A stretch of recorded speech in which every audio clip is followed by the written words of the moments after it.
del coseno de phi, o factor de potencia. La grabación veo que la he comenzado. Bueno, habíamos llegado, digamos, que una representación bastante conveniente para las tensiones senoidales, tensión y corrientes senoidales, es el diagrama vectorial.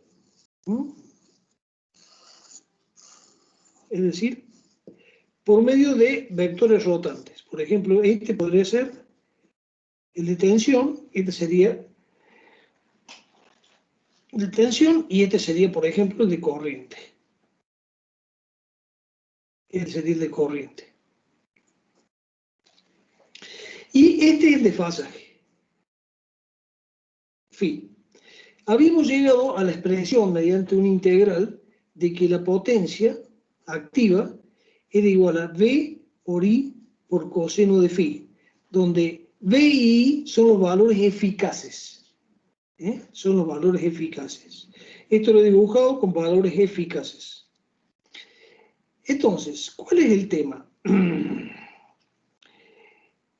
El tema es que V por I es esta proyección. Esto que está acá sería V por I por coseno de phi. Entonces, la potencia que consume el cliente, digamos, es V, o sea, es este vector por este vector. Sin embargo, la corriente que circula por los cables es más grande. Entonces, hay un desaprovechamiento, porque yo tengo que generar esta corriente, si yo, poniéndome en el lugar de PEC, por ejemplo, y el cliente me va a consumir esta. ¿Y dónde está esta otra? Es decir, esta partecita que está acá,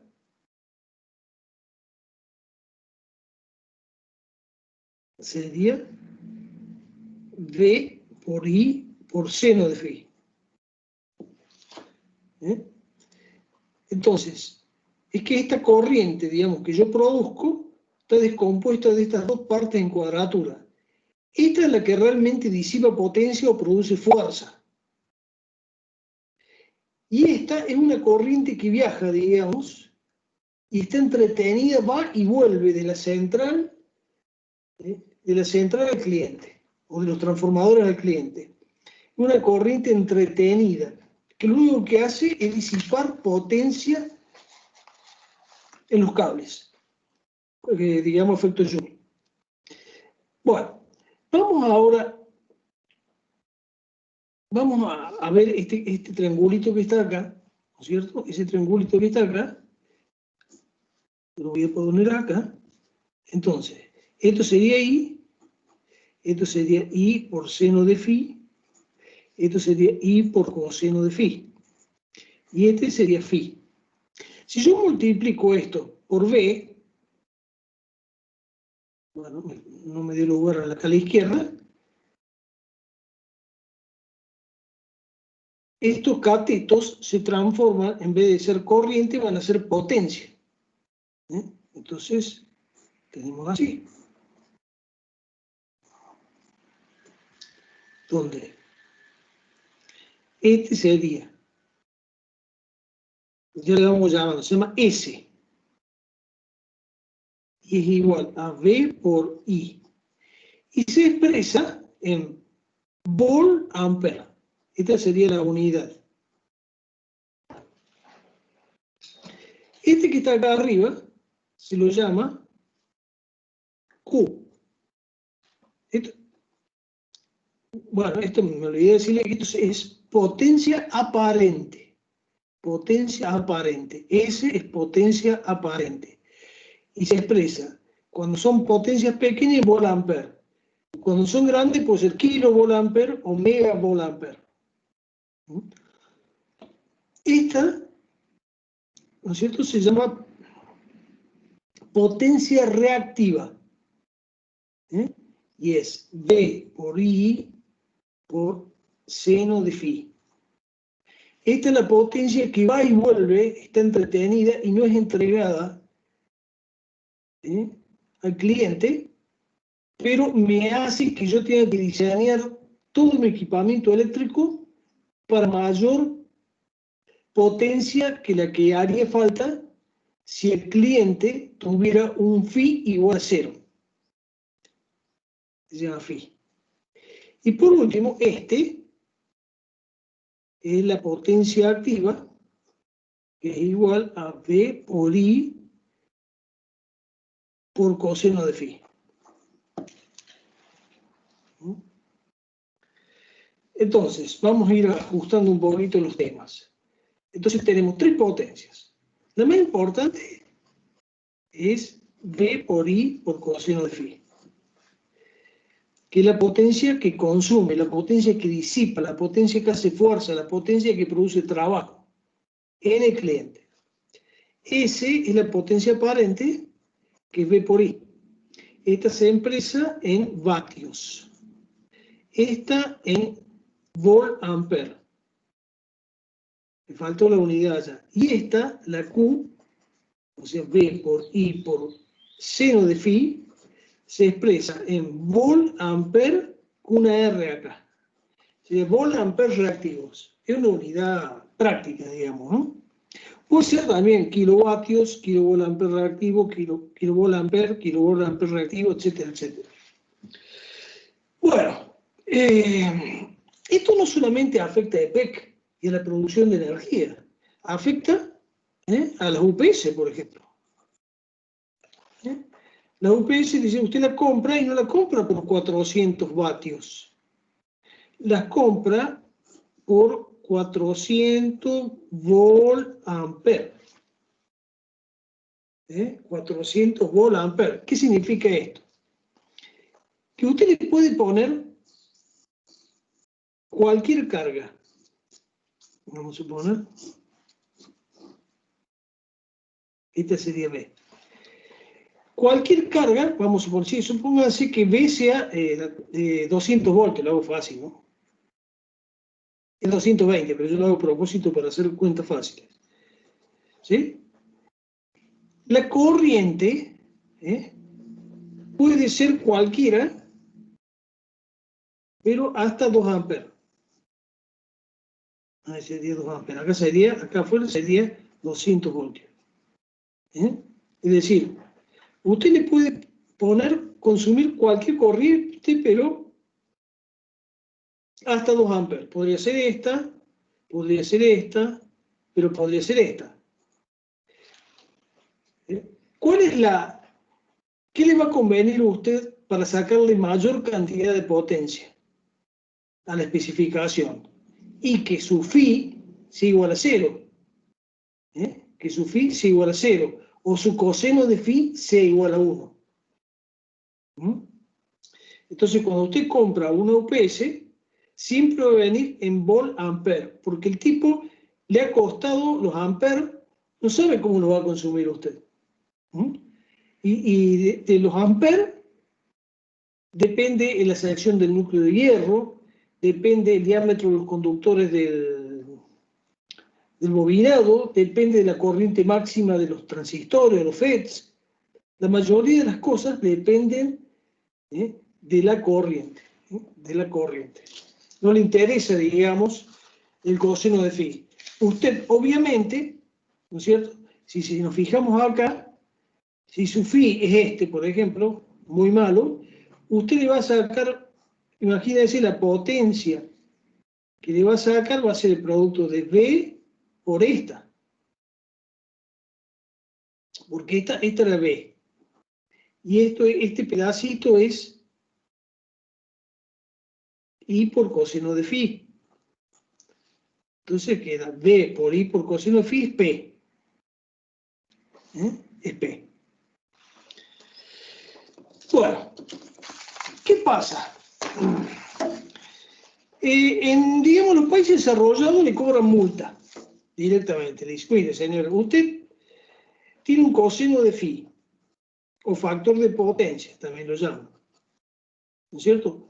Menor que 0,9 y nosotros le ponemos multa. Le vendemos más cara la potencia. Eso es lo que hacen los países desarrollados. Bueno, pero acá el problema es más grave. Con la multa no ampliamos la instalación eléctrica de la red pública. Entonces EPEC ni siquiera nos pone multa. Me dice, ustedes tienen menos de 0,9, por ejemplo, le cortamos el servicio directamente.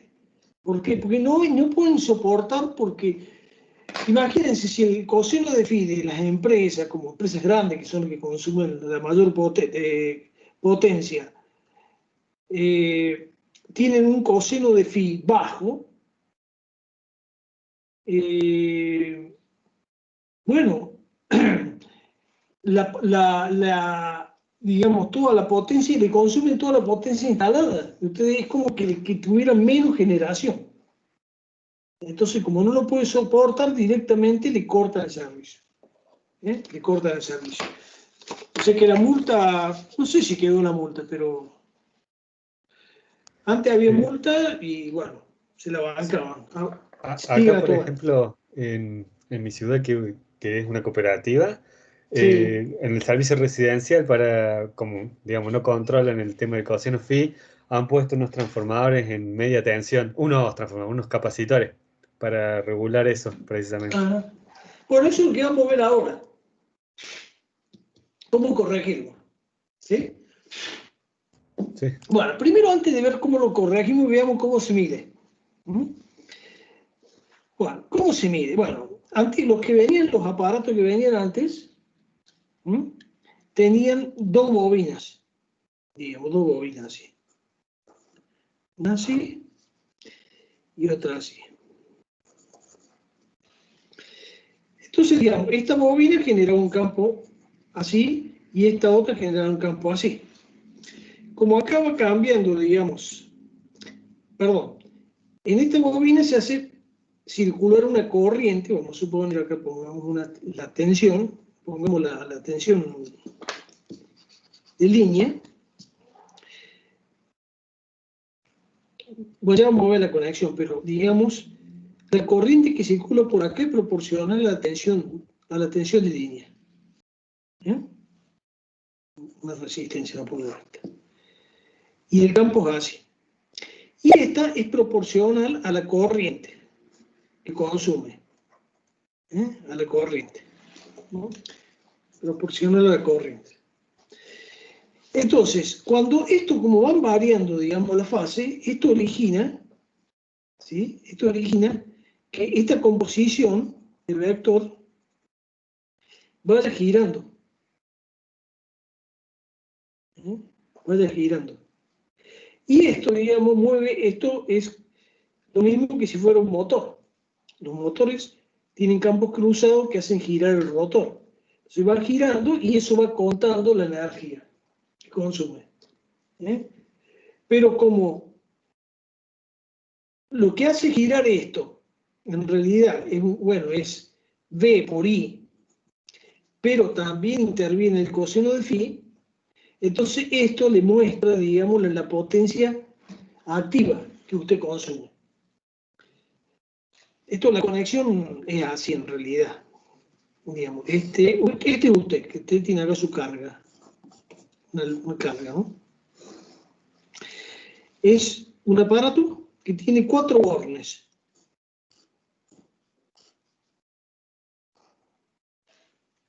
Un borne, 2 bornes, 3 bornes, 4 bornes. Normalmente están todos ahí abajo. ¿Sí? Bueno, entonces, por uno, digamos, pasa la corriente, mide la corriente que va al usuario. Y por el otro, digamos, hay otra bobina acá cruzada.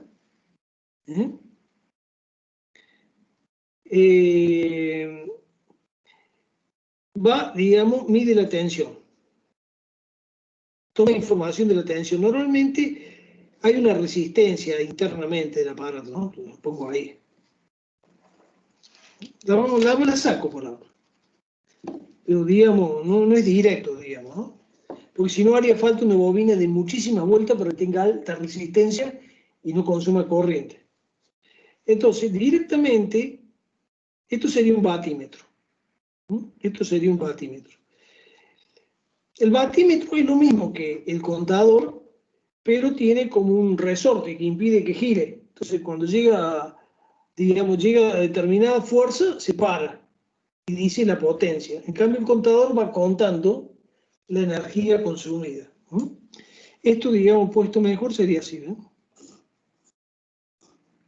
Bueno, puede ser redondito, como quieran, ¿no? Esto es una carga. Las cargas se ponen así y así. Y esto es batímetro. Si usted quiere saber todos los datos del diagrama de potencia,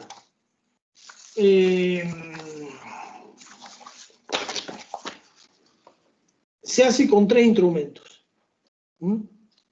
Estoy mostrando analógicamente, ¿no? Entonces sería, por ejemplo, el batímetro. Esta sería la que mide la tensión. Esta sería para la bobina voltimétrica, para la bobina amperométrica, después un voltímetro, vamos a llamarle W, y un amperímetro. Y esta es la carga. Impedancia de carga. Entonces, tenemos que la potencia directamente es lo que lee el W. Bueno, no sé cómo ponerlo. Bueno. Después, la potencia aparente es V por A. Después, bueno, esto es sabido que también es igual a V por A por coseno de phi. Entonces, dividiendo, ¿no es cierto?, P sobre S, me da el coseno de phi. Entonces, phi es igual a arco coseno de P sobre S. Y Q es igual a S por seno de phi. También es fácil demostrar que Q... No, acá me equivoqué. No, está bien. Está bien así. Pero digamos, un análisis, jodiendo con esto, ¿no es cierto? Fíjense, Q es igual a S, no, a Q, vamos a suponer que le voy a llamar por P a este, igual a P por tangente de phi. Veamos si está bien esto. Pero P es S.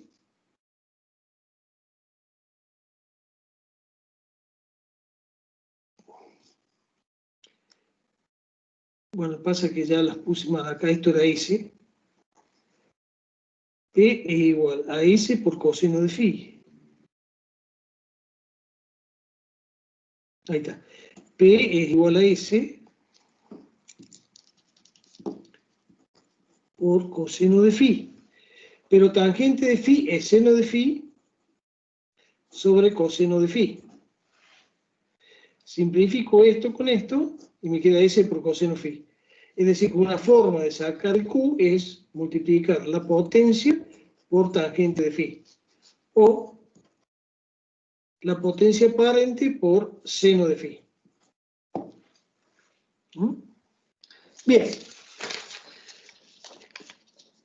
¿Cómo se mide actualmente en la práctica, digamos, el coseno de phi? Bueno, el coseno de phi se mide con circuitos integrados. Ya no hay, digamos, medidores a bobina.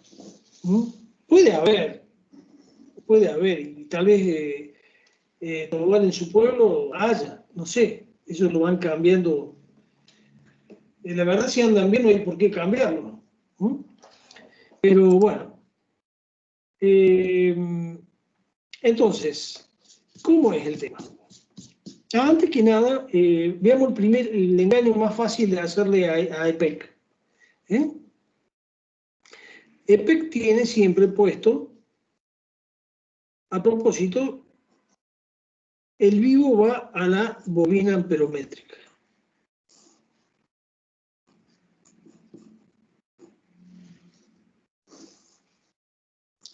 Siempre la conexión tiene que ser así. ¿Por qué tiene que ser así? Porque la mula más fácil de hacer es esta.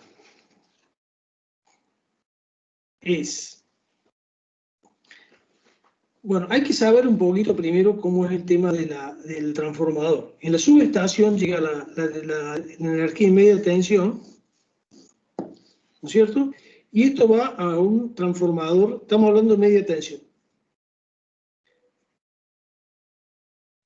Así.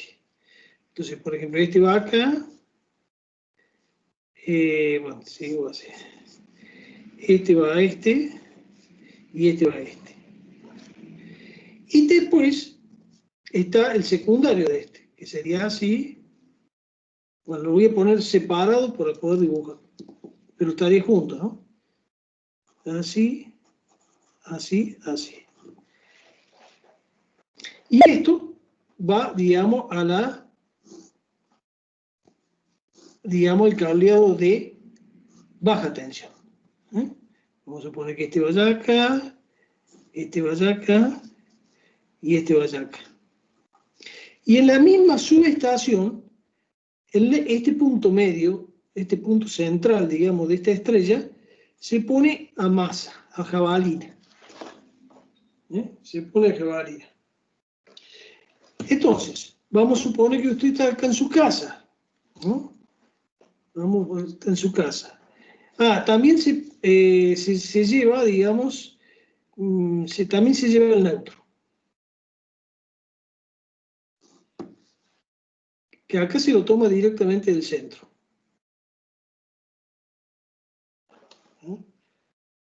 También se lleva el neutro. Se llama SRT normalmente. O UW, en fin, va a depender del país. Bueno, esto va por todas las casas. Entonces, ¿qué hace usted? Toma, por ejemplo, el neutro y un vivo. ¿Cierto? Esto va digamos, al medidor y esto va a la casa. Bien, pero hagámoslo un poquito más como sería el dibujo de acá arriba, ¿no es cierto? Entonces el vivo va así a la bobina amperométrica. Y este sería así. Y este sería su casa. Bueno, pero ¿qué pasa? Mucha gente hace esta mula. Hace esta mula. Lo da vuelta y cambia estos cables en la entrada. Es decir, hace así. Este lo pasa para acá y este lo pasa para acá. Y acá, entonces este sería el vivo ahora. Y este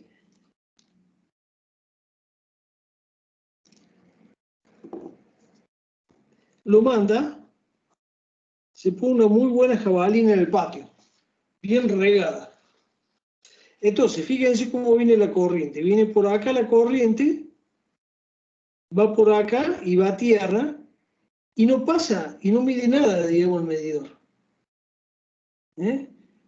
Siempre, digamos, la bobina amperométrica tiene que estar sobre el vivo. Por eso le ponen vidrio, le ponen, acá en Córdoba le ponen de todo para que la gente no haga esa mula, porque es muy común esa mula. Es la más sencilla de hacer. Bueno, veamos cómo son los que usan chip. Bueno, los que usan chip son así. Bueno, vamos a suponer que este sea el neutro y este sea el vivo. Pongámoslo más abajo. Ahí está. Y esta sea su casa. Bueno, primero que nada, ¿no es cierto? Estos bichos consumen muy poca corriente, pues son LSD, y a propósito, se aprovecha que consumen muy poca corriente para hacer una fuente económica. Y la fuente más económica que hay se llama fuente capacitiva, pero una fuente que más de 10 mA no entrega, digamos. Entonces muy poquito entrega. ¿Cómo se hace esta fuente? Y directamente se pone un capacitor como balasto. Balasto significa algo donde se hace caer tensión, ¿sí? Pero al ser reactivo no disipa potencia, solamente para hacer caer tensión y limitar la corriente. Y después acá se pone, digamos, un rectificador. Así.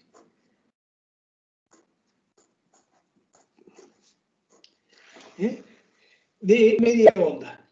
Este diodo está para que, porque si solamente le dejamos que circule así, va a circular una vez y después no va a pasar más corriente. Entonces hay que dejar que se descargue por el otro.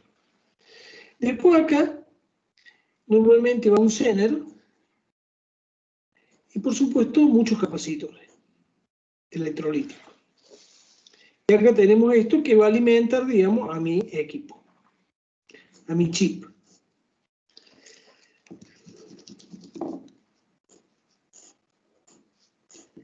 Este va a ir por acá.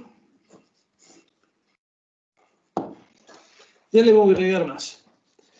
Bueno, ¿qué mide este? Este mide, él tiene que ser, como es una computadora, tiene que sacar la cuenta de hacer producto de la tensión por la corriente y tener en cuenta el coseno phi. Entonces, tiene que tomar una muestra de corriente. Normalmente la muestra de corriente se la toma sobre una resistencia de bajo valor, por ejemplo, 10 miliohm o 0,1 ohm, una muy corriente, una resistencia muy baja que no afecte la calidad del servicio. Entonces se pone una resistencia acá. Y acá se mide, digamos, toma información acá, ¿no es cierto?, de la corriente. Este también, uno de estos va a servir para también tomar referencia al vivo.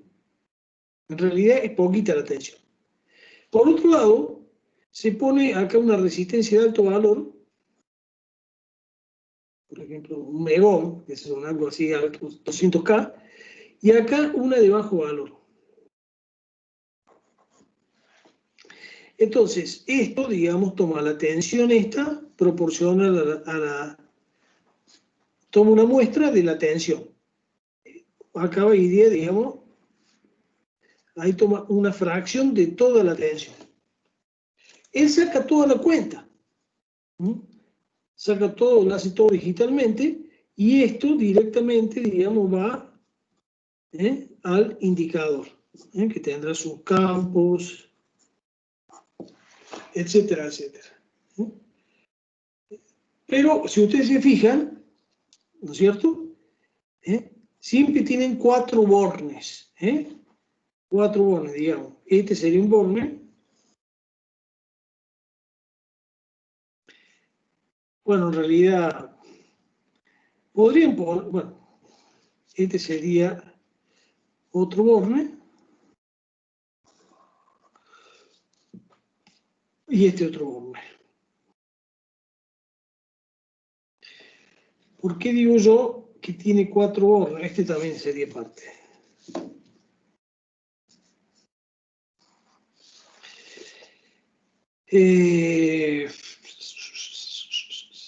Bueno, porque normalmente como que separan, digamos, acá este borne, digamos, y lo ponen así para que usted ponga 2 acá. Es cuestión de dibujo nomás, es cuestión de dibujo. Es decir, si lo quieren poner mejor, sería así. Acá. A ver, tengo un dibujo hecho. A ver. En un segundo le voy a compartir acá.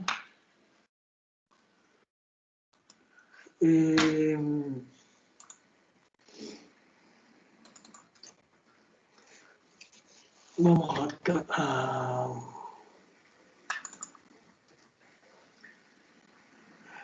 todo esto está todo documentado para que ustedes puedan estudiar y levantado.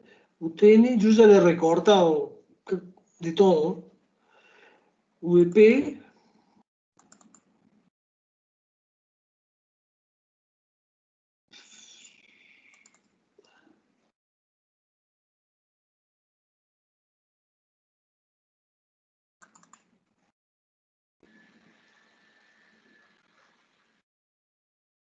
He dejado únicamente lo que estoy dando.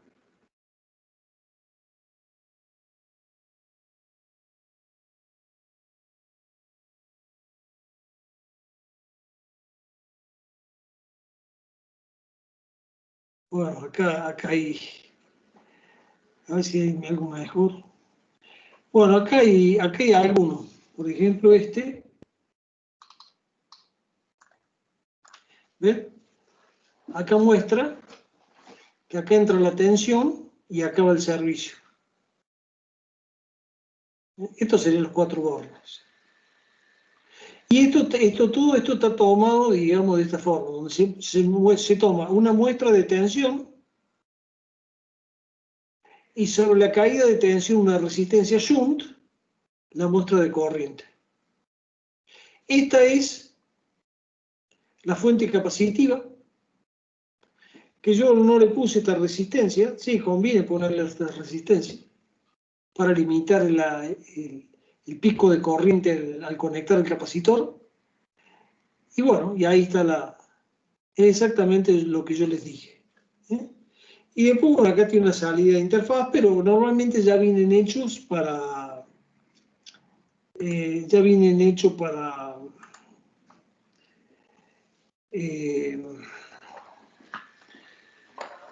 ya vienen hechos para manejar display y todo, ya todo esto es viejo. Es viejo, pero lo puse porque es muy clarito el dibujo y se entiende muy bien. También acá, digamos, voy a dejar de compartir, se puede hacer perfectamente la mula. O lo comparto de nuevo, la vemos acá la mula. Es decir, si usted le manda acá, le manda el neutro y acá el vivo, o sea, al revés de lo que dice acá, bueno, acá arriba, pero acá le manda el vivo y acá el neutro. Entonces, usted toma acá el vivo, lo manda con una jabalina a tierra y nunca retorna por este, entonces no le mide la corriente. No le mide la corriente. Bueno, veamos un ejemplo. Vamos a ir para acá. Dejamos de... Ahí está. Vamos a ir a un ejemplo.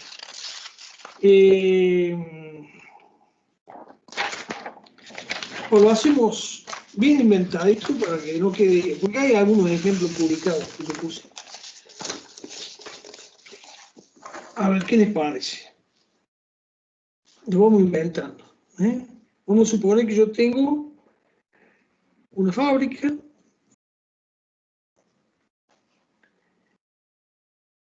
que me viene un consumo bimensual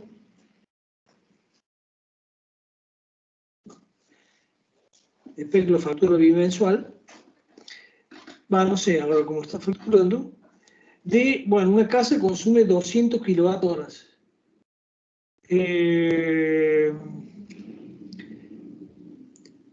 Vamos a suponer que sea 1000 y 2000 kWh. 2000 kWh. Bueno, veamos cómo haríamos. Me dice que me van a penalizar porque mi coseno de phi, o factor de potencia,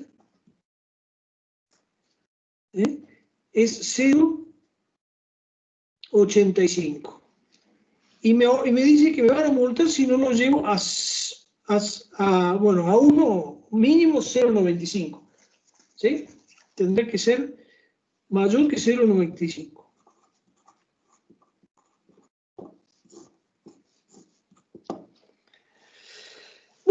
Bueno, veamos cómo haríamos. Por empezar, tenemos que ver un poquito cómo se interpreta esto kilowatt-hora. Kilowatt-horas. Bueno, kilowatt-hora es lo mismo que joule. Lo que pasa es que un kilowatt-hora son millones de joules. El joule es una unidad pequeña, ¿no? Es una unidad pequeña de energía. Pero no por eso tan pequeña. Por ejemplo, la máxima descarga permitida en los boyeros para personas, es decir, eso que ponen las cercas eléctricas para seres humanos, es creo que es un joule por segundo, una cosa así. Una descarga de ese tipo. Ya con un joule uno patalea lindo, ¿no? Porque uno es muy sensible, ¿no? Bueno, entonces lo primero que vamos a sacar acá, es decir, buscar un poco las relaciones. Por ejemplo, a veces se llama labor al trabajo, porque si pongo work, bueno, se usa labor. Bueno, el trabajo evidentemente es, ¿no es cierto?, la integral de P diferente sobre un tiempo, ¿no es cierto? Entonces, dimensionalmente, ¿no es cierto?, es igual a la, digamos, a potencia y tiempo.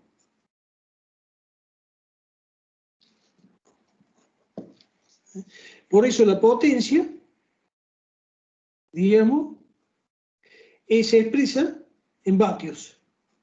Pero vatios es igual a joule por segundo.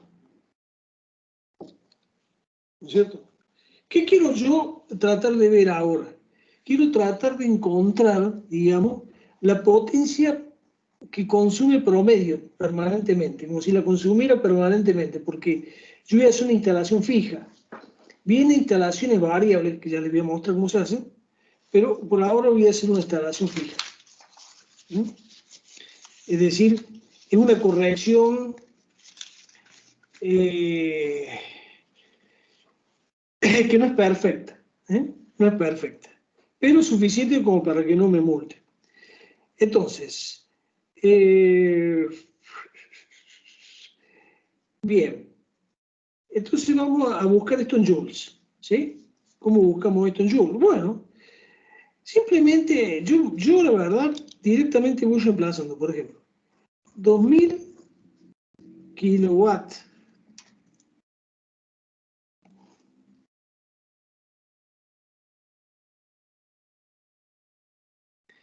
hora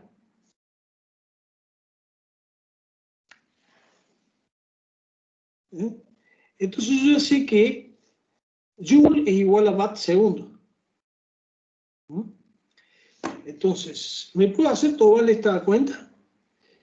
2000 por 1000 sería 2 millones. Sí, ahí lo. Si quiere, dígamelo con tipo exponente, así, qué sé yo. Bueno, 2000 por 1000 ¿Cuánto? por 3600, ¿no? Sí. Sí, 3600 segundos. O sea, simplemente, si quiere lo pongo acá. 72 por 10 a la 2, 3, 4, 5, 6, 7, 8, 9. A la 9. 10 a la 9. 72 por 10 a la 9. Sí, si no conté mal. Joule. ¿No es cierto? O sea, eso es energía. Eso es energía. No, no importa, está bien o mal. Sí. Digamos. Entonces nadie lo puede verificar. O sea que... Entonces sería 72, o sea, 200 kilowatt 72 por 10 a la 9 joules. Es decir, el joule es pequeño, una gran cantidad de joules. ¿Sí? Entonces, ahora, todos sabemos que potencia es igual a trabajo sobre tiempo. Entonces, como ya tengo joule, lo divido por el tiempo en segundos. Entonces, la potencia promedio, ¿sí? La potencia promedio va a ser 72 por 10 a la 9 joule sobre durante son una factura de bimensual, o sea, 60 días por 24 horas y cada hora tiene 3.600 segundos. Entonces hágame esta operación. 72 por 10 a la 9, dividido 60, dividido 24, dividido 3.600 y me va a dar en vatios. Sí, 13.888,88. Bueno, dejamos así. 13.838 vatios. O, podemos dejarlo así, 13,9 kilovatios. Dejamos 3 cifras más o menos. Que es lo que puede medir un medidor, digamos, con poco error. Bueno, entonces tenemos este valor. Es decir, nosotros tenemos que considerar que tenemos. Entonces vamos acá al dibujito del triángulo de potencias. Del triángulo. Esto que está acá ustedes lo tienen que tener claro, porque yo por ahí les pregunto, por ejemplo, me llegó la factura de PEC de tanto, por tanto kilowatt-hora. Esto equivale a que yo tenga prendido una lámpara de cuántos vatios todo el tiempo. Cosas así, para ver si pueden manejar, digamos, y el manejo de estas cosas depende de lo claro que usted lo tenga. ¿Sí? Bien, entonces, ¿qué tenemos acá? Primero, si yo tengo coseno de phi 0,85, bueno, entonces vamos por acá. Dibujo el triángulo de potencia. Yo actualmente tengo esto. Bueno, ¿me puede sacar arco coseno de 0,85? Vamos a ponerlo acá. Phi, ¿no es cierto? Es arco coseno. Sí, ¿en grados? Sí, en grado, con un usando decimal. 31,7. 31,7. Bueno, P ya lo sé, porque me vino 200 kilos.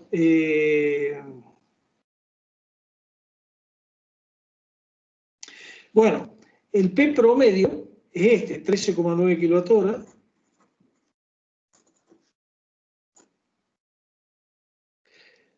Perdón, kilowatt.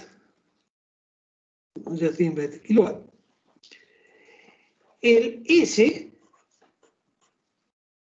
¿no es cierto?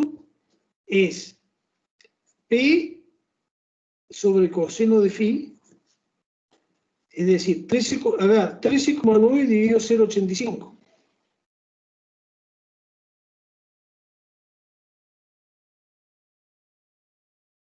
Tiene que dar como 15, por ahí.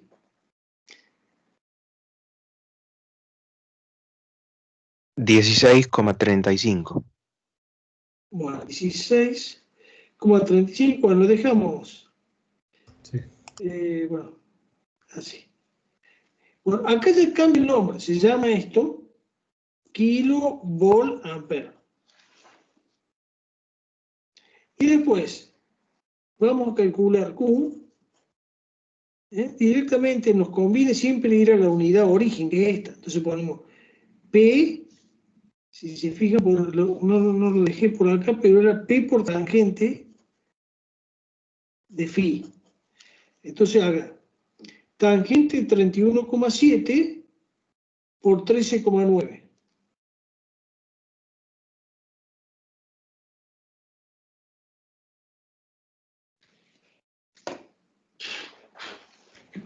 $8,58.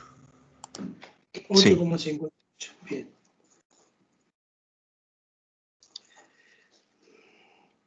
Sería kilovolt ampere reactivos. Bien. Entonces yo tengo acá mi triángulo de potencia. Voy a dibujarlo acá. Yo sé que es 31 grados, 190 más o menos un tercio por acá será. Más o menos.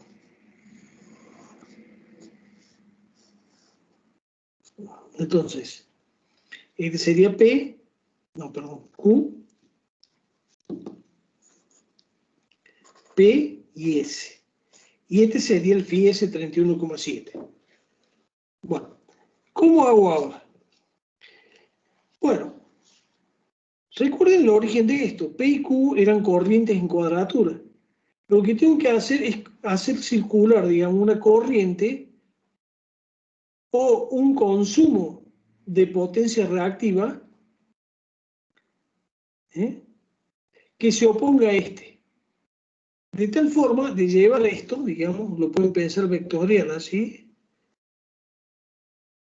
hasta acá, por ejemplo.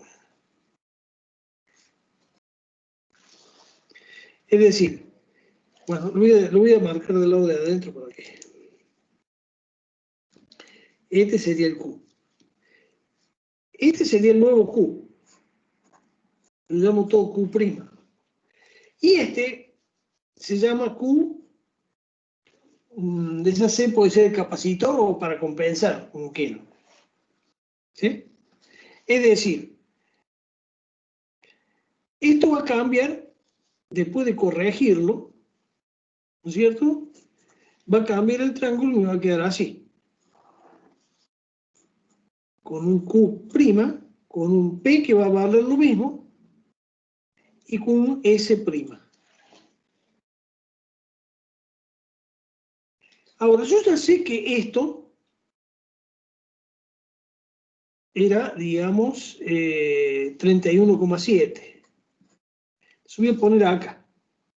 Entonces, phi' es igual a arco coseno del que me piden 0,95.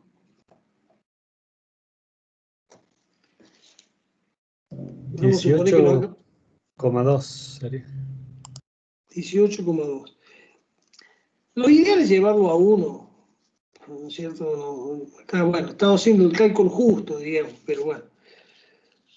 18,2. Después, el P va a ser igual, 13,9.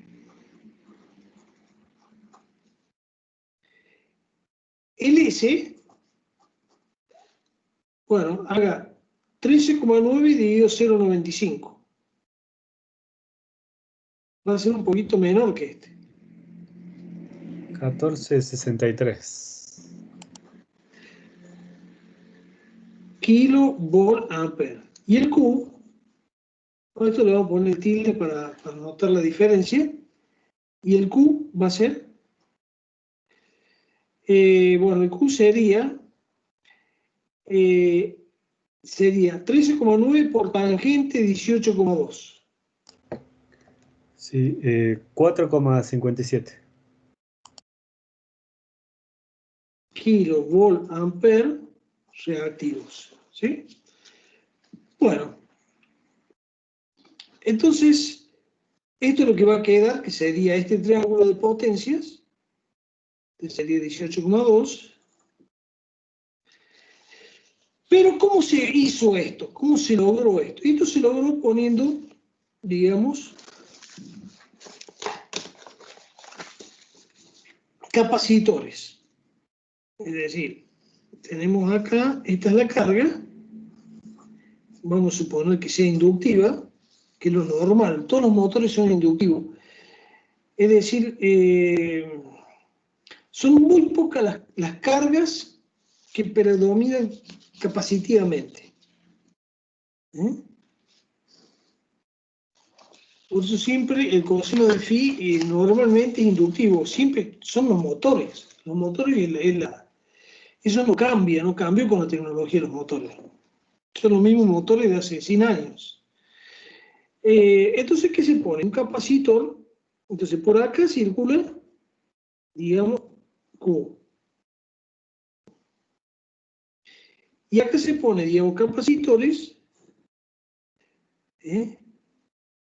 para que circule supuestamente el Q de compensación o del capacitor.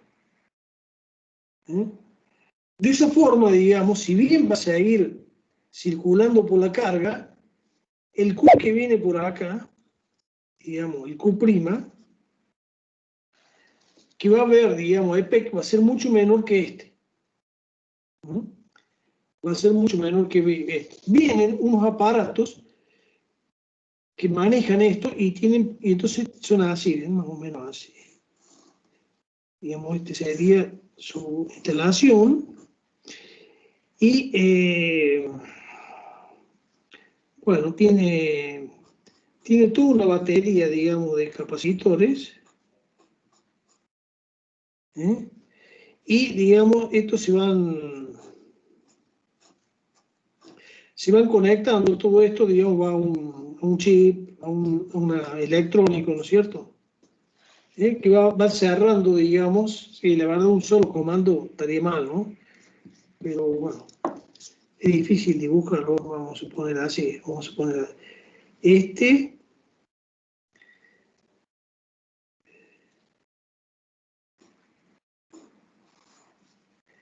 lo maneja otra línea, este lo maneja otra línea, este lo maneja otra línea, así. Esto va midiendo constantemente, digamos, también necesita medir de alguna forma también la corriente. Fíjense que yo le puse acá únicamente que medía la tensión. Bueno, esto es un poquito más complejo. Es decir, no solamente mide la tensión, sino que de alguna forma va a tener que medir, digamos, la corriente. Entonces el aparato va a ser, digamos, toda una cosa así. Tiene un medidor también. Y automáticamente va poniendo, y normalmente vienen con acá con un relojito que le va poniendo el coseno al fin. 0,99, 1, 0,99, 0,98. Y va mostrando, digamos, eso es para darle pinta, ¿no? Pero son bastante caros, y estos capacitores, como decía Cabal, son bastante caros, y lo curioso es que no se compran por microfaradios, sino por kilovolt-ampere reactivo, o volt-ampere reactivo. Pero nosotros vamos a ir denominándolo por la capacidad, para no cambiarle ahora la bocha. Dejemos eso para los electricistas. Entonces, vamos a terminar el ejercicio este. A ver, doy vuelta acá. Pasa que no me da. Ahí está. Entonces, ustedes saben que la potencia es igual a V cuadrado sobre R. Entonces, todo esto se puede demostrar, pero yo acá quiero hacer una analogía rápida para no meternos, digamos, en la parte teórica. Entonces, en vez de R, para sacar, digamos, el Q, es V cuadrado sobre X, sobre reactancia. V cuadrado sobre X. Entonces, yo lo que quiero sacar acá es el QC. El QC. Entonces, el QC es igual a V cuadrado sobre la capacidad, sobre la reactancia capacitiva.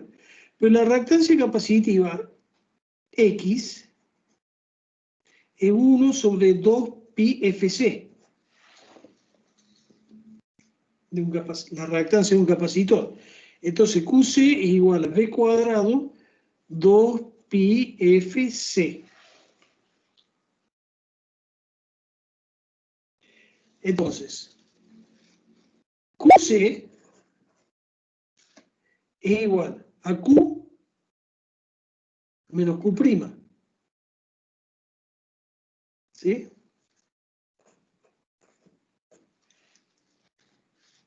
Pero que esto tiene que ser igual a V cuadrado 2 pi FC.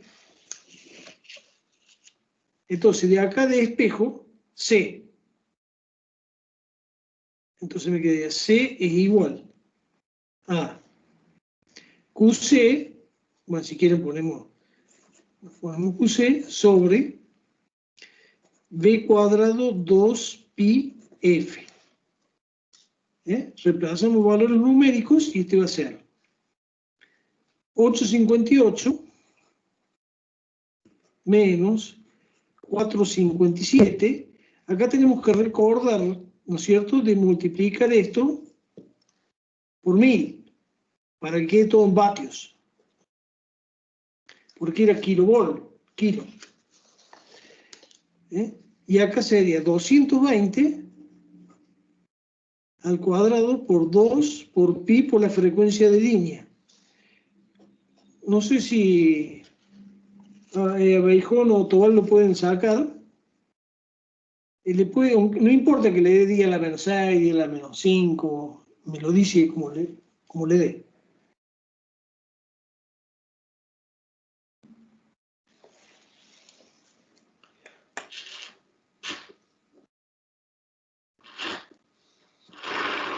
$2,64 por día a la menos 4. Bueno, esto sería faradios. Entonces quedaría la capacidad sería 264 microfaradios. Ven que no es un valor muy grande comparado con los capacitores electrolíticos. Pero ustedes recuerden que los capacitores electrolíticos están hechos para 5 voltios, 10 voltios. Y el volumen, el tamaño, digamos, de un capacitor es proporcional a la tensión. Entonces, 220 voltios tenemos 20 veces más grande. Un volumen. Entonces estos vienen como unas botellas, vienen así, unas pilas grandotas, digamos, ¿no? Del tamaño de un termo fino, con bornes, con tornillo, todo. ¿No? Son cosas, son elementos que no son tan baratos, no son tan baratos. Tampoco son prohibitivos, pero no son tan baratos. Bueno, esto sería, digamos, el tema de corrección del coseno de phi. Hemos visto, digamos, como un poco la teoría entre la última clase y hoy, cómo se mide y cómo se corrige. Pero digamos que si uno se pone en este negocio de corregir coseno de phi, este es un negocio que viene ya, digamos, que es parte de alguien que se dedica a instalaciones eléctricas, etcétera, etcétera. No es un negocio aislado, salvo que lo hagan para ustedes solos. Digamos. Si no, no es un negocio. Bien. Vamos a pasar ahora a la última unidad. La última unidad que vamos a ver. Digamos, acá hay unos recortes terribles. Yo daba hasta analizador de redes. Y daba analizador de espectro. Ahora les cuento. A ver, déjenme ver si no me olvido nada.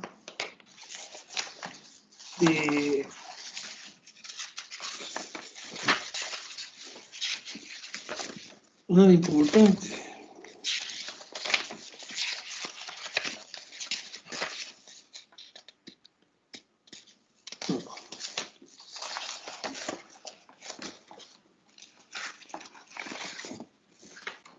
Bueno, lo que terminaríamos, digamos, la materia con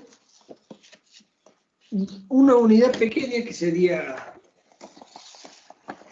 introducción a análisis espectral, que sería esto que está acá. Y después una que es un poquito más gorda, que es analizador de espectro de barrio. Te quiero aclarar que digamos, yo antes también daba el analizador de espectro de Fourier, para transformar de Fourier como tienen el módulo matemático los osciloscopios que hay en la facultad. Pero bueno, no da el tiempo y me decidí por el clásico. Bueno, porque en realidad se siguen haciendo en forma clásica, ¿no? Digamos, todavía los analizadores de Fourier todavía les faltan algunas cositas. Entonces, bueno, entonces veamos.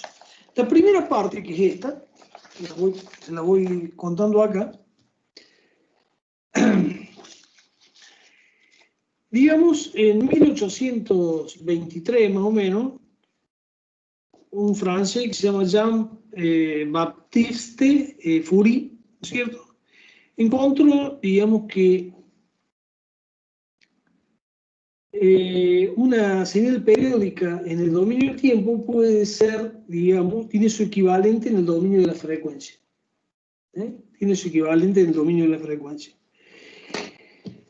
En esa época, digamos, la electricidad, hay que tener en cuenta que recién en 1870, digamos, con los avances de Hertz, en fin, varios pioneros, empezó todo, digamos, la electrónica, como se conoce actualmente. En ese momento él hizo todo este desarrollo para fenómenos térmicos, fenómenos de temperatura, fenómenos térmicos. Era un varón. Hay que recordar que al comienzo del 1800, digamos, solamente podían hacer ciencia. No estaba el CONICET, no había nada, los que tenían plata, digamos. Entonces, este era un varón que tenía plata y bueno, le gustaba eso. Bueno,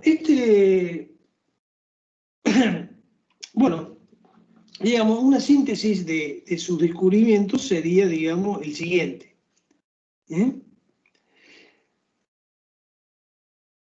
Supónganse una señal, ¿no es cierto?, senoidal, como esta. ¿No?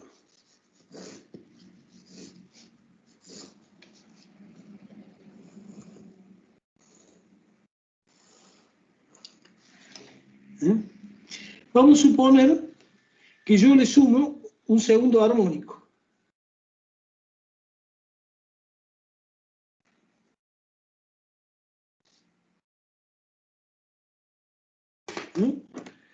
Entonces, el resultado de esto, digamos, de este vale 0, no altera este, va a pasar por ahí. Está medio desequilibrado, pero bueno, imagínense que está bien. Ahí está. Bueno, acá consiguen 0 los dos, va a pasar por acá.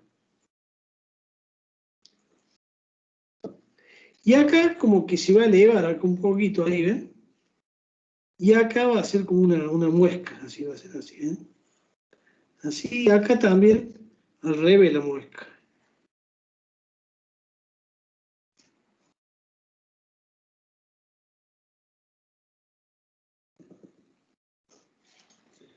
Es decir que, haber sumado, digamos, en este caso el primer armónico más el segundo, me dio algo así.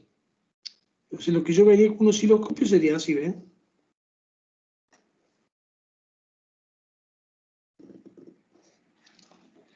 Sería más o menos eso. Bueno, esto se puede poner un gráfico de 3 ejes, que lo traen todos los libros, digamos, es como un dibujito para entender el tema. Poner así. Vamos a poner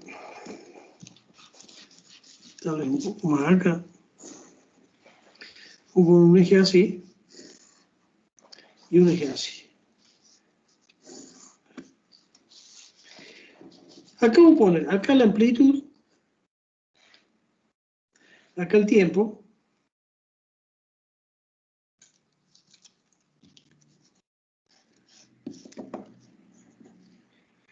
y acá la frecuencia. Por ejemplo, en este caso, nosotros tenemos un primer armónico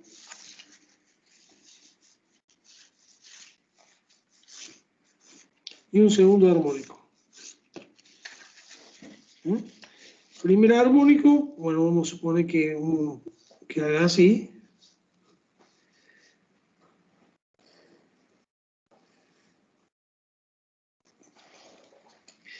Y este otro, vamos a suponer que haga así. Bueno.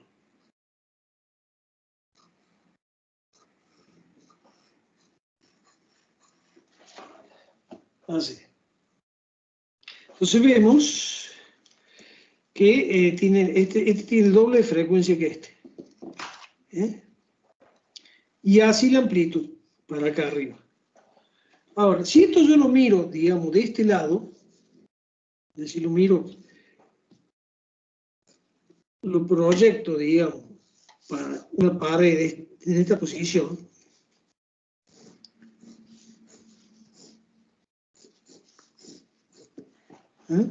¿qué voy a tener? Lo que había dibujado antes, es decir, voy a tener así. La suma de 2, o sea,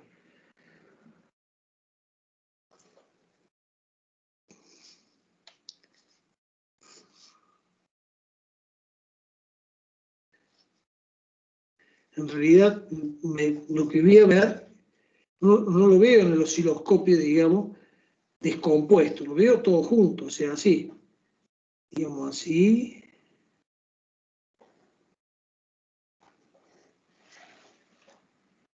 Que sería la onda esta que está acá. Y de este otro lado tenemos, digamos, el analizador de espectros, es decir, si yo proyecto esto, digamos, una pared como esta,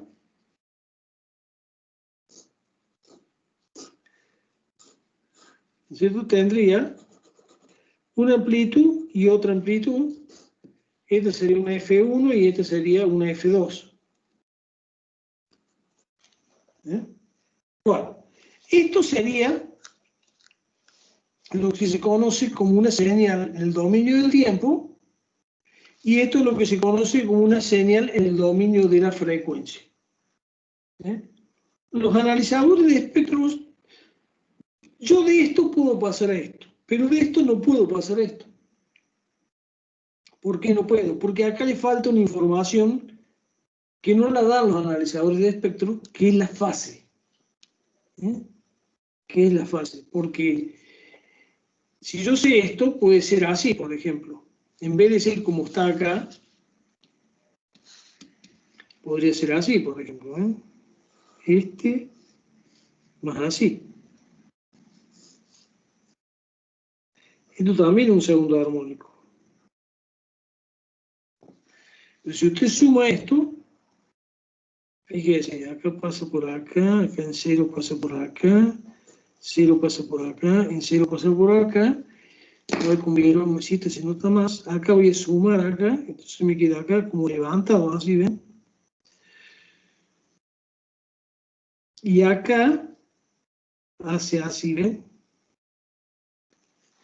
Es decir, si lo dibujo, esto sería más o menos así, ven, así, puntiagudo, plano, puntiagudo, plano, una cosa así. Es decir, en las dos tengo la misma cantidad de segundo armónico, pero de este dibujo donde me dice la amplitud, digamos, de cada armónico, no puedo deducir si la forma en el dominio del tiempo es esta o esta. Sin embargo, no se pone y nunca hubo intención de poner la fase en los analizadores de espectro. ¿Por qué? Porque los analizadores de espectro tienen un ruido. Tienen un ruido también. Entonces, si yo pongo la fase, vamos a suponer en esta posición, capaz que me diga la fase, y en esta me diga la fase.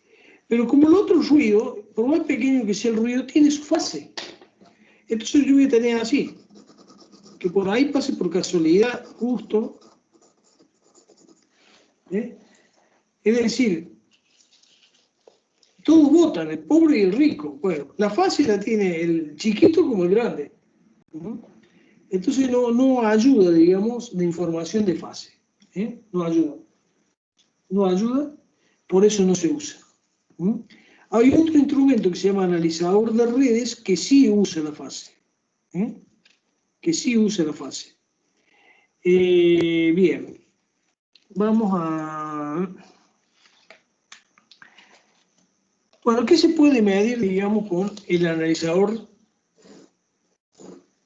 de espectro? Y bueno, se puede medir todo lo relacionado con espectro. ¿Para qué sirve el osciloscopio? El osciloscopio justamente mide para ver separaciones de tiempo. ¿Dónde son importantes? ¿Dónde es digamos, el lugar por la antonomasia, donde se miden las diferencias de tiempo, en un microprocesador. Es decir, yo tengo, por ejemplo, los datos, tercer estado, que me varían, qué sé yo, y tengo acá, digamos, la señal de write. Bueno, es muy importante que esta distancia de acá a acá tenga que ser tanto, es decir, donde interesa muchísimo las relaciones de los tiempos. En cambio, el interés más grande, digamos, en saber la frecuencia, es por el tema de las comunicaciones y la ocupación del espectro. El espectro es un bien de todo el mundo. Es un bien de todo el mundo y hay que dividirlo más o menos salomónicamente. Entonces hay que evitar que, por ejemplo, así se ve, digamos, el espectro, digamos, de la FM. Acá hay un FM, acá hay otra, acá no hay otra enorme, acá bueno, puede haber otra, acá hay otra pegada. En fin, si dejamos que, digamos, que esta siga ahí, sea grande, este usuario va a recibir, digamos, mezcladas las dos. Entonces hay reglas muy estrictas respecto a la ocupación del espectro radioeléctrico. También interesa el espectro en todo lo que es interferencias. Es decir, las interferencias también se averiguan con el analizador de espectro. Algunas cositas, digamos, clásicas para que se miden con el analizador de espectro. Son cosas que ustedes ya más o menos las conocen, ¿no es cierto? Por ejemplo, índice de modulación, por ejemplo, una onda de AM, con un solo tono, es así. Y de acuerdo a estas relaciones, ustedes saben,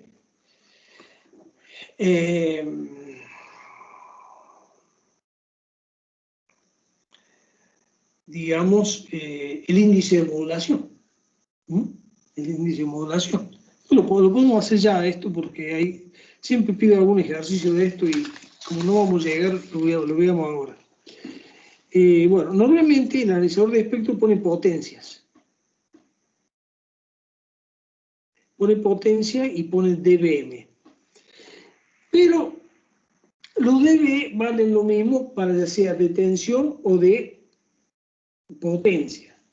Lo que pasa es que para sacar, digamos, por ejemplo, si usted tiene una relación de tensiones y quiere poner decibeles, hace 20 logaritmos. En cambio, de potencia hace 10 logaritmos, supóngase que sea las relaciones entre estas. Bueno, el analizador de espectro, esto va a aparecer en decibeles. Y con los decibeles que tenga, si usted quiere sacar la relación de, por ejemplo, V2 sobre V1, pongamos este V2 y este V1, ¿cierto? ¿Qué hace?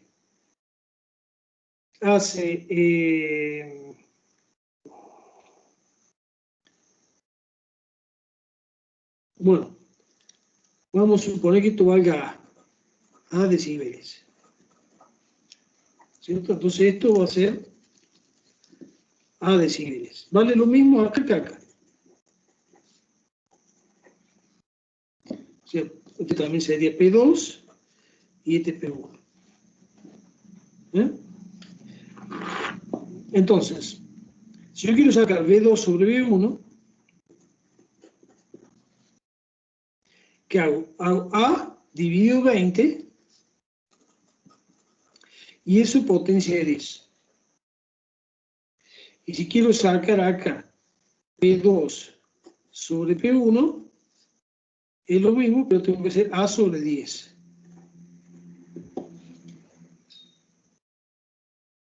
Bueno, todo lo que ustedes midan en el analizador de espectro está en decibeles. Está en decibeles. Ahora, nosotros sabemos que el índice de modulación de una onda de M vectorialmente es así, ¿no es cierto? Por ejemplo, para 100% de modulación, donde suma todo, bueno, podría ser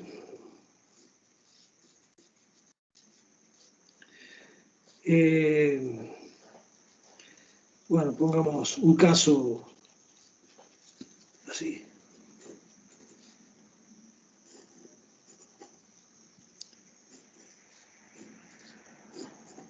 Digamos, esto sería la portadora, esta sería una banda lateral, la amplitud de esta, cada de estas es 1/2 de MVC.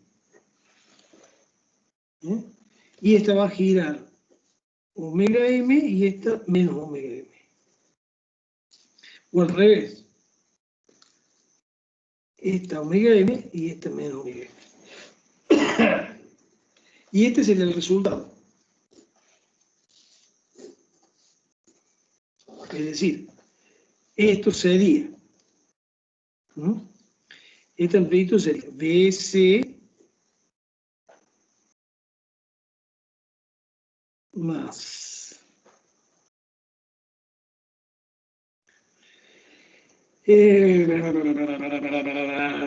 bueno, realmente lo que esto sería esto a su vez está girando la frecuencia, digamos, de la portadora, que no la estoy poniendo acá. Entonces, BAM, la amplitud, va a ser igual a BC más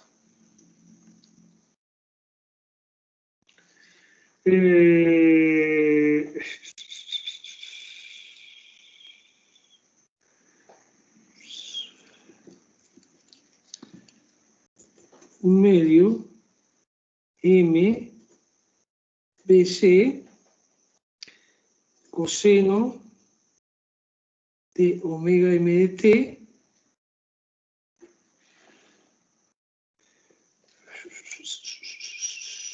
creo que directamente como coseno de alfa es igual a coseno menos alfa, entonces esto queda directamente así. Queda BC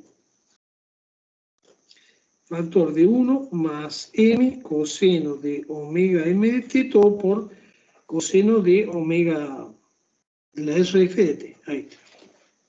Entonces sería así.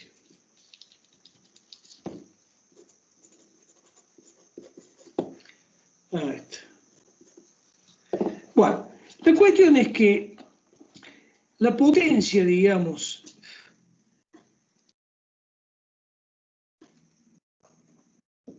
la cuestión es que esto que se ve acá, cada de estas bandas laterales son esta y esta. Y cuando usted, digamos, ve esta ADB, está viendo la relación entre esto y esto. Entonces yo puedo poner aquí A en decibeles, ¿no es cierto? Es 20 logaritmo. Para que me salga positivo voy a poner BC arriba sobre 1/2 de MBC abajo.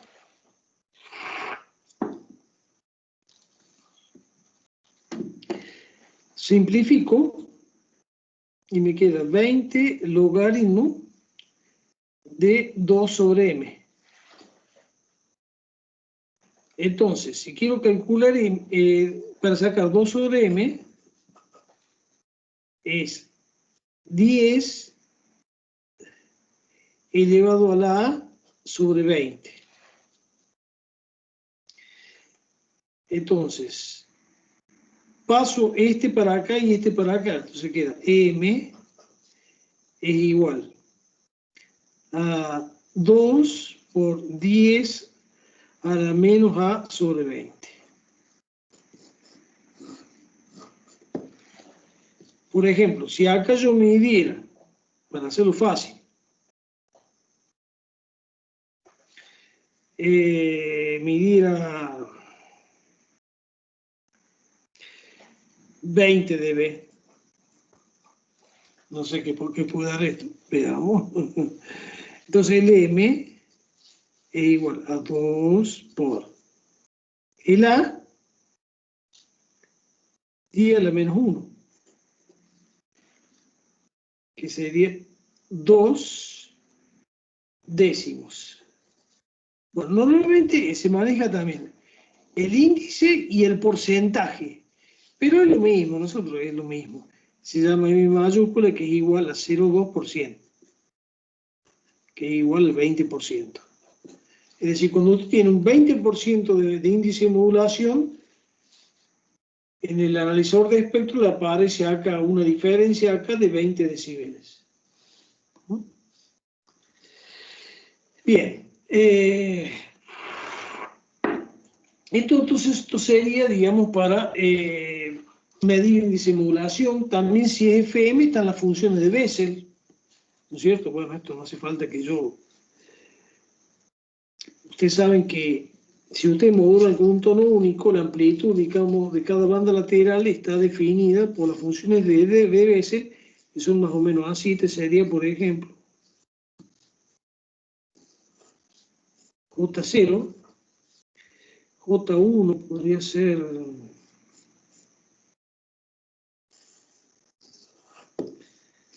J1, bueno, J2, etcétera, etcétera. Entonces, de acuerdo al índice de modulación, usted hace así, tiene, por ejemplo, si póngase este M, ¿qué voy a tener? El dominio de la frecuencia tiene la portadora, esta amplitud, primera banda lateral, esta amplitud, segunda banda lateral, bueno, esta amplitud.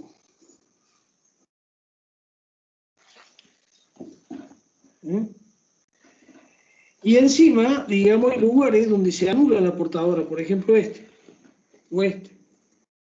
En esos lugares, bueno, aparece, digamos, acá ya no lo dibujo bien, pero aparece, por ejemplo, así, ¿ven? Y acá aparece chiquitita, y ahí.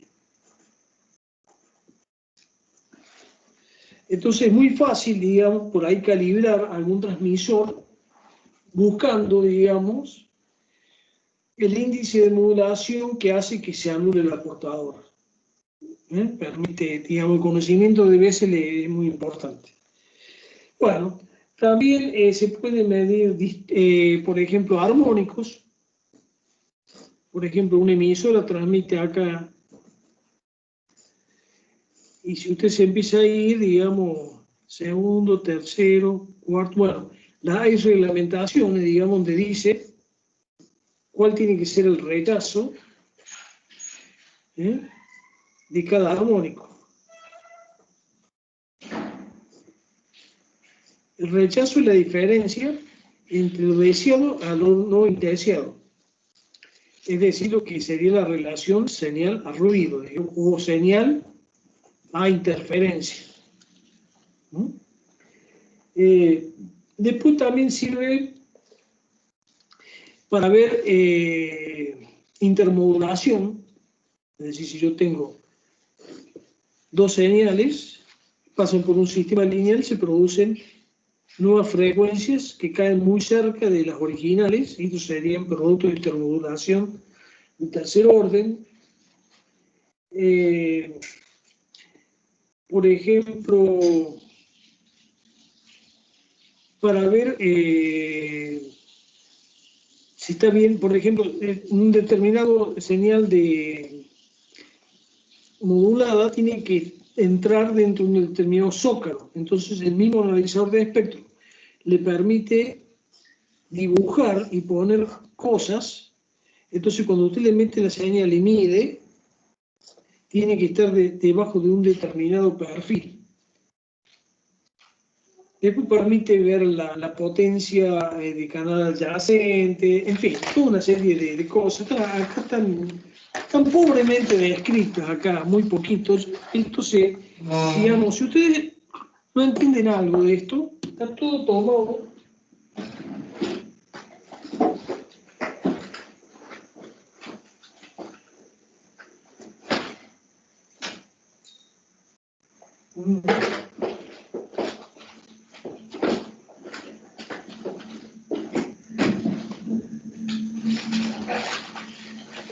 Acá. Está todo tomado, digamos, de esto. Todo lo que yo doy está tomado de acá. De esta nota de aplicación de allí, la 150, que también está levantada.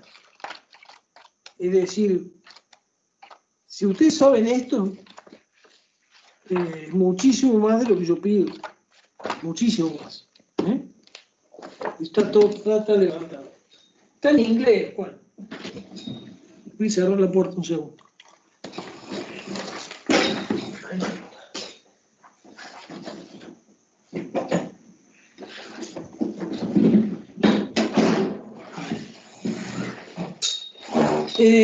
Bueno, pero vamos a ir cerrando un poquito para hacer una pausa. Bueno,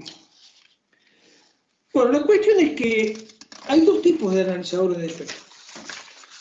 O sea, un analizador de espectro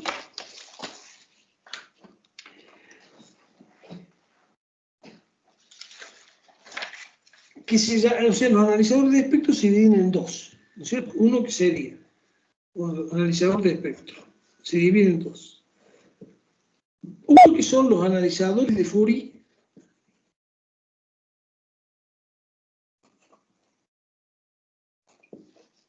y otros son los analizadores de barrido.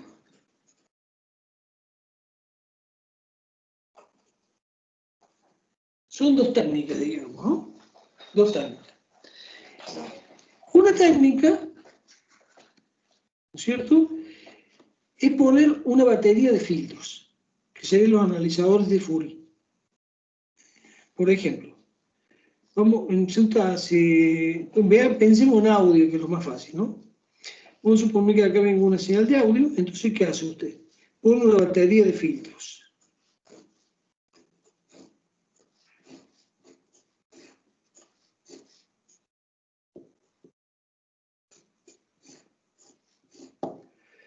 Y acá, por ejemplo, pone un filtro que toma una partecita.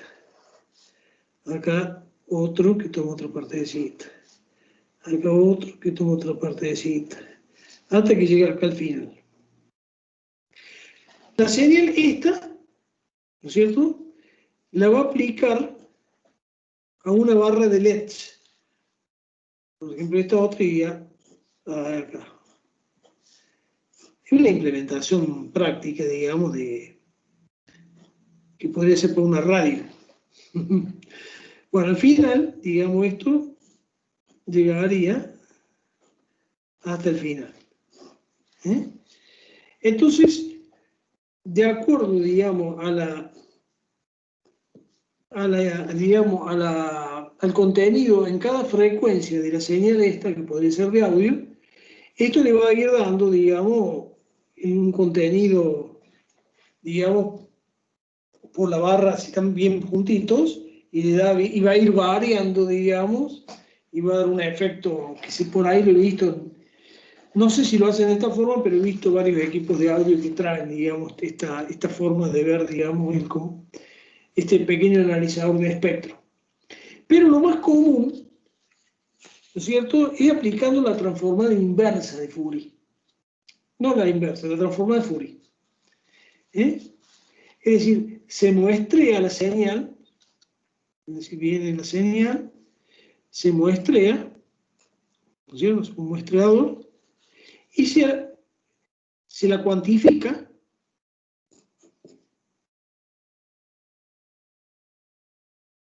es decir, se la pone en forma digital y después se aplica la Fast Fourier Transformer. Bueno, y de esta forma, digamos, es posible mostrar algo parecido a esto. De hecho, la transformada de Fourier, ¿no es cierto?, equivale a una batería de filtros. Así,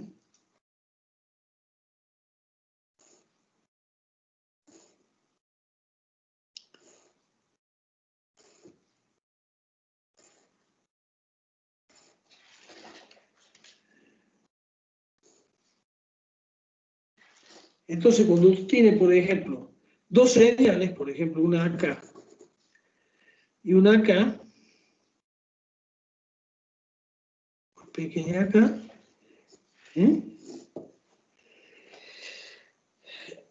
cuando esas señales pasan, digamos, bueno, esto va a corresponder a un punto en la pantalla que va a dar por acá. Este corresponde a otro punto, es decir, por acá, y acá vamos a tener, digamos, este por acá. Fíjese que toma por acá, así. Bueno, la cuestión es que va a aparecer como si fuera un analizador de espectro, ¿no? Bueno, va a depender de cómo sea. Esto puede ser mucho más fino, si tiene más cantidad de equivalentes. Esto tiene muchísimos. Alguna batería de filtros con muy poquito ancho de banda cada uno. Entonces esto debe ser así, aparece así, digamos, ¿no?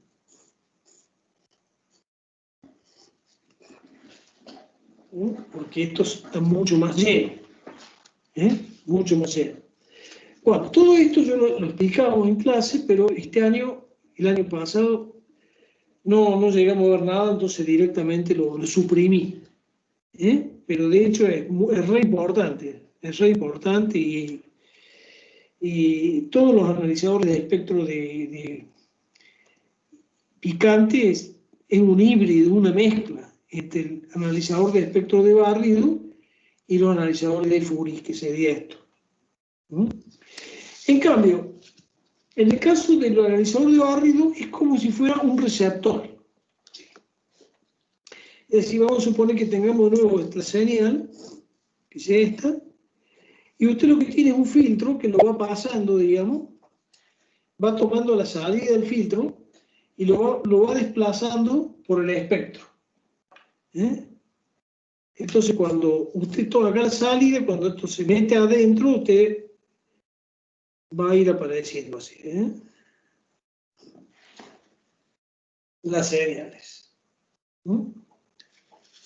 Lo que pasa es que este filtro es muy angosto y muy preciso, y muy difícil cambiarle la frecuencia. Entonces, lo que se hace, ya vamos a ver, en realidad el filtro se lo deja quieto. Lo que se mueve son las frecuencias de entrada mezclándolas mediante, es decir, el filtro es como un filtro de frecuencia intermedia. Ya vamos a ver algún circuitito. Bueno, son las 20:18. ¿Quieren que hagamos 15 minutos de descanso? ¿Qué les parece, chicos? Bueno, por mí no tengo problema. Bueno, son las 20:20. Bueno, hagamos hasta las 20:40 o 20:45. Nos encontramos a las 20:45 y ya le damos lo último que podemos dar. De todas formas, yo no le voy a tomar el parcial más que lo que le dé acá, pero tal vez alguna cosita más le dé para que estudien para el final, ¿sí? Porque si no nos quedamos demasiado cortitos. Bueno, nos vemos a las 45, ¿sí? Sí. Bueno.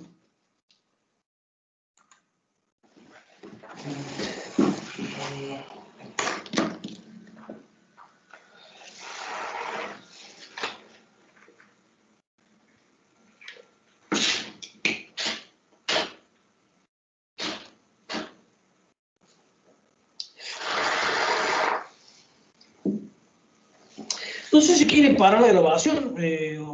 ¿Se va a acordar de nuevo de volverla a poner, Juan?